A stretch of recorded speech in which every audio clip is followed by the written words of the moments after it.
You ever have a nightmare that just won't quit? I mean, the kind where you wake up sweating, sure your life's about to come off the rails, and then you realize, nope, it's not a dream, it's just another day living in the crosshairs of the craziest HOA president this side of the Mississippi.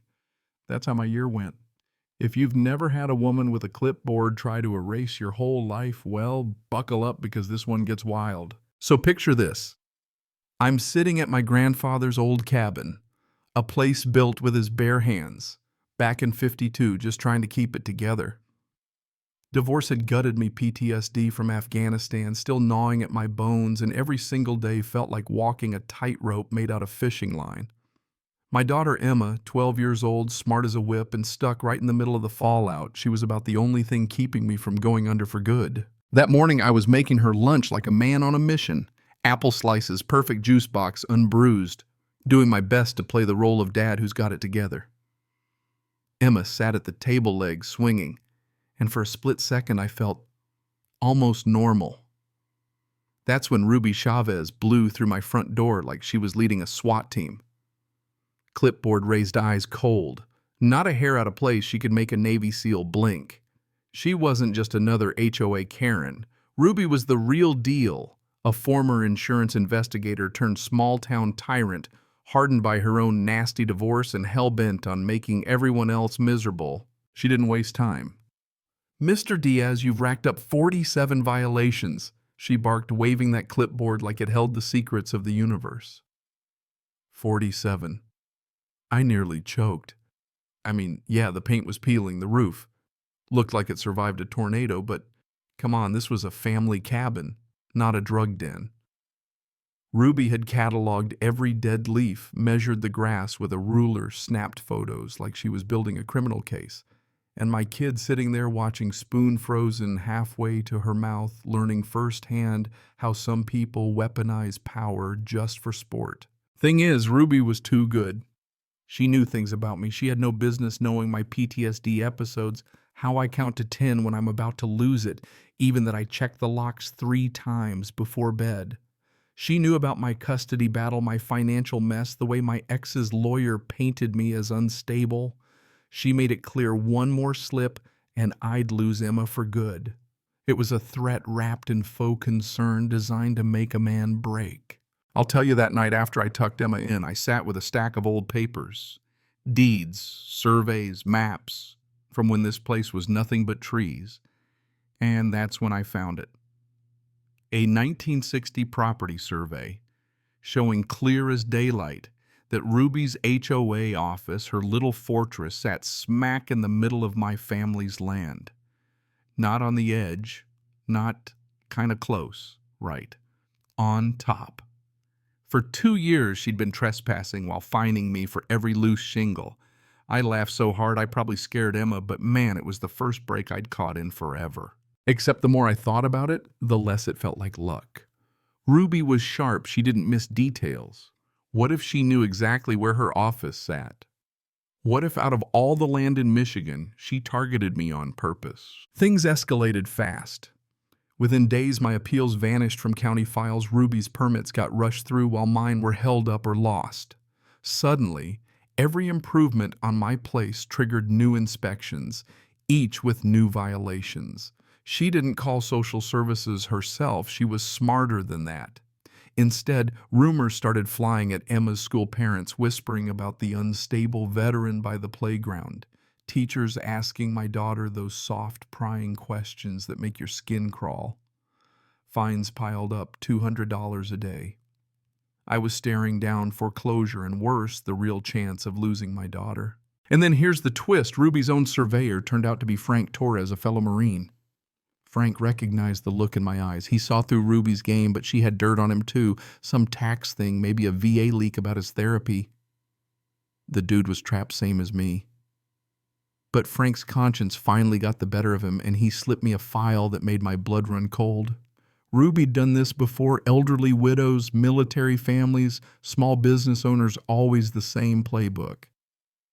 Manufacture violations, bury folks in fines, flip the foreclosed homes to her own shell companies, profit triple repeat. Neighborhood terrorism, pure and simple. So I started fighting back the only way I knew, military style. Set up trail cams, recorded every interaction, snapped photos, logged timestamps. Caught her crew dumping trash on my property, spray painting fake damage, planting beer bottles, and anonymous threats. I brought the evidence to the sheriff, thinking I'd finally turn the tables, but Ruby's county contacts made everything disappear. But then came a break. Frank told me Ruby was skimming HOA funds, over $30,000 gone, with community improvements that never happened. The deeper I dug, the clearer it became. This wasn't about one mean neighbor. This was organized crime propped up by corrupt officials. Her ex-husband worked for the county commissioner. The police chief's wife drew a paycheck from Ruby's fake companies, and court clerks fed her info about my custody case before I even knew a date had been set. But the worst betrayal Ruby somehow got, details only someone close to me would know. My triggers, my habits, even moments when I broke down after seeing Emma off with her mom. Someone in my circle, maybe a so-called friend, had sold me out. The final straw. Ruby targeted Emma. PTA gossip concerned phone calls to other parents, whispers that my daughter was unsafe at home. Overnight, Emma stopped getting birthday invites. Her friends' parents had plans, and my own kid came home asking why Mrs. Chavez told people I was dangerous. Every question from Emma felt like another cut, and there was nothing I could do but grit my teeth and try not to break. But Emma, God bless her, was braver than me. One day she hid behind a hedge near Ruby's office, phone recording in her pocket. She caught Ruby plotting to have me declared unfit at the next custody hearing, clear as day, talking about how to make sure Emma knows her daddy is dangerous. That audio became our lifeline. With Frank's testimony, the financial trail, and Emma's recording, my attorney, Judy Walsh, the only lawyer who believed me, built a case for the feds. Turned out the FBI was already sniffing around. Ruby was linked to HOA fraud in 3 states. State Attorney General Helen Stone jumped on it too. The FBI set up a meeting at my cabin to go over the evidence, a war room full of badges, files, and federal muscle. Ruby, not knowing the hammer was about to drop, stormed my cabin with her entourage, clipboard, fake inspectors, coached witnesses, all ready to bury me once and for all. She spread her bogus evidence across my kitchen table, oblivious to the badges staring back at her. And that's when the curtain lifted. Agent Cooper stood up, badge shining like a sunrise. Miss Chavez, you are under federal surveillance for racketeering, wire fraud, and civil rights violations. Ruby went from smug to ghost white in 2 seconds flat. The fake inspector ran for the door. Witnesses lost their scripts and tried to vanish, and Ruby, for the first time, couldn't talk her way out. Emma played her recording. Ruby's voice filled the room, confessing to bribery, child endangerment, and theft. The look on her face, panic, then fury, then a sort of broken acceptance. I'll never forget it. Ruby lost it, tried to destroy the evidence, shoved an FBI agent, threatened Emma right there in front of everybody, sealed her own fate. Federal charges stacked up: wire fraud, conspiracy, witness intimidation, child endangerment, assault on federal agents. State charges too. The HOA was dissolved. Ruby's assets seized, her whole county network started falling apart as the feds traced every dollar and every dirty deal. The best part, Emma got to testify in court. My daddy protected me from bad people. My ex-wife apologized, admitting she'd believed lies. The judge restored my custody, and for the first time in years, Emma and I started to feel like a family again.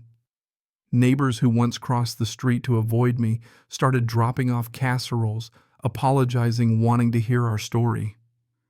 The FBI held meetings at the community center teaching folks how to spot HOA fraud. But here's the thing, Ruby Chavez wasn't even her real name. The feds never figured out who she really was or why she targeted my grandfather's land. Maybe there's a secret out there, some old grudge, or just another level to this nightmare I'll never fully understand. She died in federal prison, taking her secrets with her. Now I fish with Emma at sunset, the flag flying above the cabin, the neighborhood finally at peace. But sometimes I wonder, what was the real story behind Ruby's war on my family? What secret did she die protecting? So you tell me, what's worse? An enemy you see coming or a ghost hiding behind a clipboard and a fake smile? Ever had to fight for your home, your kid, your name against someone hell-bent on destroying everything you love? Drop your story below. Let's talk justice. Let's talk survival, because in this country, sometimes it takes a whole damn community to bring down a single tyrant.